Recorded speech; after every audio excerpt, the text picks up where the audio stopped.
This episode of Bourbon on Ice, presented by Your Friend Frosty and your bartender Mike Whiskey, is brought to you by the Cape Media Center of Cape Cod, Massachusetts. The views and opinions expressed during this podcast do not necessarily reflect those of the Cape Media Center. Listener discretion is advised.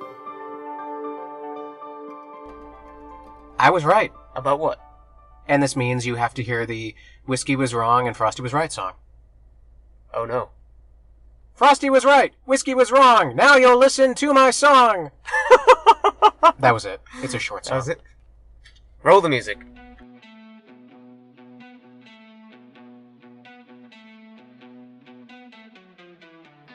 Welcome, listeners, to Bourbon on Ice, where we talk about everything nerdy, like gentlemen.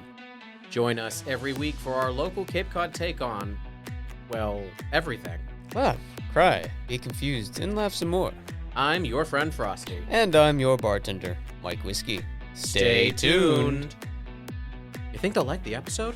Oh, they'll definitely love it. Hello everyone and welcome to Bourbon on Ice. Where we discuss all things nerdy, like gentlemen. We are coming to you live from Frosty's car outside of the movie theater right now. Yes, we're sitting in my palatial limo. It's cherry red with a swimming pool. I'm lying so bad. We're coming to you from my like 20,000-year-old car. We're ad hocing today. We are ad hocing. We are about to watch the Mario movie, and so we are giving you our initial thoughts before we've watched it. We have not heard any spoilers, aside from the fact that it's happening. Yeah. I've been very careful to avoid ratings, reviews, all sorts of things. As have I, but that's easier for Whiskey than Frosty, I think. Yeah, it is. Like I said, if I wanted to keep a secret from you, I should just put it in a movie or put it literally on television. Yeah. Oh, speaking of movies, the last movie we went to, Dungeons & Dragons. I thought it was going to be a great movie, and you said... I said it wasn't. And I was right. You were right. And hence the song. Yes. The Frosty was right and Whiskey was wrong song. No, I'm going to put like a little caveat. It wasn't a great movie. Yes, it was. But it was a fun movie. I will see that thing again, probably when you're abandoning all of us to run after your girlfriend in another country. Yes. No, I had fun with the movie. I really did too.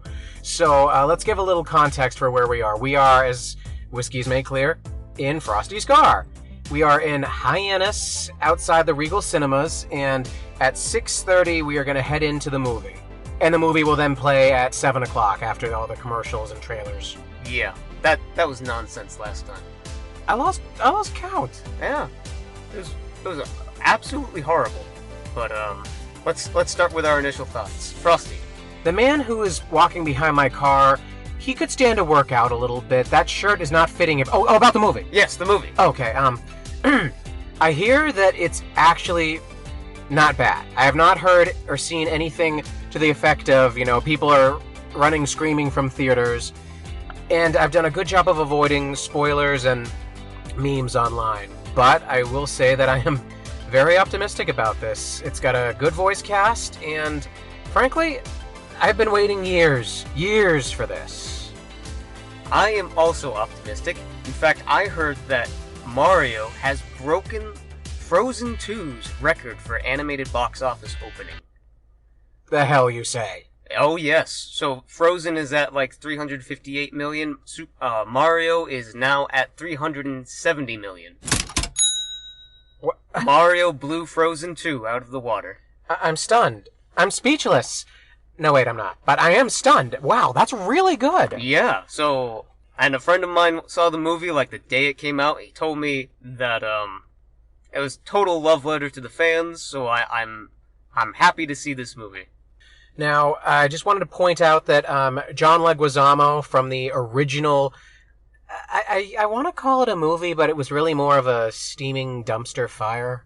A steaming pile of crap in a dumpster fire. Yeah. Yeah. He is boycotting this movie. He refuses to see it.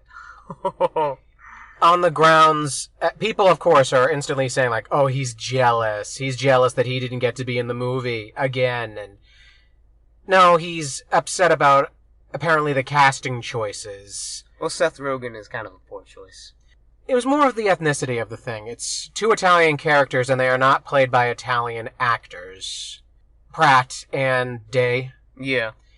So I can understand that a little bit, but one of the big responses to that has been coming around is it's kind of the same of most iconic voices that become, how do I put this? Movies that have a character with an iconic and somewhat annoying voice, they then go on to have a whole movie and the voice changes and people are like, oh, how could they change it? My feeling is, do you really want to listen to said voice for the entire movie? That's kind of fair. That's kind of a fair assessment. How long can you listen to Wahoo! It's me, Mario! Welcome to my movie! Oh no, it's a Bowser! I mean, yeah, I don't... Mamma mia! Yeah, I don't think I would be able to handle that for an entire movie. Not to say that it isn't a tried and true classic voice that we have all grown up with and loved. No, you know what? That's the, You're the first person who's made that point, and I think it's a fair point. I mean, I'll just be blunt. I can't think of other ones off the top of my head, but I know there are examples. There have been examples where a voice has changed for no other reason than to make it more palatable for people to listen to for an extended amount of time. Yeah. I don't know any examples off the top of my head because you're the movie buff. It's been a day. It's been a very long day, and plus we're sitting in my car. It's nice in here, though. There's someone parked across from us. They have a Monsters University bumper sticker. It's fun to look at. We could have been doing this at the bar. We could have, but the car has better acoustics, and we're not picking up any of the bar talk. Which, last time we were at the bar talk, that was some good conversation. Oh my gosh. Yeah, okay, so we gotta make an episode just about that. when we went to see the Dungeons and Dragons movie, last week was it? Or It 2 was weeks la- ago? it was last Okay, week. last week. We stopped by Flashback Retro Bar and Arcade in Hyannis, and Whiskey'd never been there before. Nope. I've been there so many times. It was nice. And I enjoyed it. We just struck up conversations with people. With the bartender, I think it might have been the owner, too. Could have been. Could have been. Or someone high up on the food chain there. Even the chef walked out and was talking to us. I know. And there was a soldier in the bar, and there was that very charming young woman with a really, really large pink drink. Yeah. I'm not gonna lie, I was kind of jealous of that thing. I was like, I don't know what that is, but it looks damn delicious. I want that. Yeah. Okay, here's what I'm really looking forward to tonight. What are you looking forward to? Bowser. I'm looking forward to Bowser as well. Jack Black killed it in the trailer. I mean, Jim Carrey was able to slip right into the role of Dr. Robotnik. And he did a great job with that. I can't think of anyone else I would want to be Bowser, honestly, because this is just kind of awesome. Plus, since the Kelly Clarkson show incident. I think if they make a live-action remake, they should have him wear that costume. Probably. I saw a Reddit post that someone put up that was great when they were coming out with the live-action Mulan. Like, I want every single character played by whichever actor or actress voiced them. Oh, that's very good. Right, yeah. Except for Eddie Murphy. I want him to just play Mushu wearing a Mushu costume.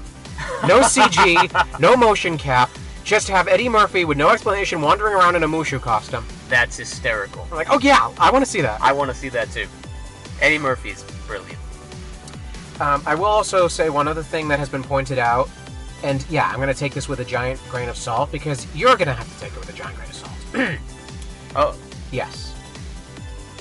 From trailers, it has been made clear that once again, the original format has been mixed up and tossed around, and certain tropes have been changed over the years. What trope am I talking about this time? The damsel in distress? Exactly. We're not rescuing Princess Peach, we're rescuing Luigi. You know, I'm actually upset about that. It's a bit of a departure, but here's the other kicker. Princess Peach is a badass. She wields weapons. She attacks monsters. That's all in the trailers. Once again, the trope of Man who knows nothing must be taught by the badass female. This is my only hope. If they do that, Peach needs her vibe scepter. From her own spin-off game. She had a spin-off game? She had a spin-off game where you played as Princess Peach, and her emotions were controlled by her vibe scepter. I have seen her carrying some sort of, like, pole or weapon or something. And I know at one point she throws a fireball. And you know what's hysterical? Oh, when someone you really hate trips on a banana peel and lands face first in a banana cream pie. That's schadenfreude. No, at the end of the game, of this Princess Peach spin-off game, it heavily implies that your mother might have a vibe scepter that controls her emotions as well. Why, dude? Why? Okay, weeks ago we were talking about the Trojan company with the product giveaway, and you were horrified. I was horrified. And now you're just, oh wow. We're attracting looks. People are like walking by the car staring at us. I know. Yes, people, you should be worried. We are weirdos. Yes, we are. Look at those weirdos in the car. You, sir, are correct.